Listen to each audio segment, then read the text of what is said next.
लाहौर के मशहूर अनारकली बाजार में एक ऐसी दुकान मौजूद है जहां जिन्नात अपने कपड़े सिलवाने आते हैं। ये दुकान आज से 300 साल पुरानी है, जहां रात होते ही जिन्नात की आमद का सिलसिला शुरू हो जाता है।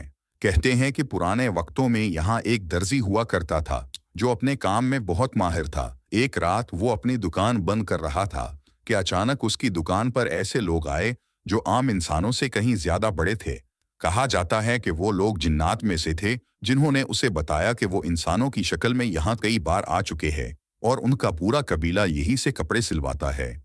इस वाक़े के बाद वो दर्जी दिन के हजारों जोड़े सीने लगा। इसे खुद भी समझ नहीं आ रहा था कि ये सब कैसे हो रहा है। वक्त के साथ साथ उसकी दुकान में आने वाले जिन्नात की तादाद काफी बढ़ गई। फिर एक दिन वो दर्जी इस दुनिया से रुखसत हो गया।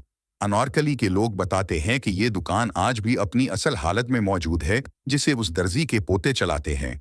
उनका कहना है कि रात के वक्त अक्सर इस दुकान पर जिन्नात आते हैं और अब उन्हें इतना तजर्बा हो चुका है कि वो देखते ही पहचान जाते हैं। अनारकली के कई लोग जिन्नात को देखने का दावा भी कर चुके हैं।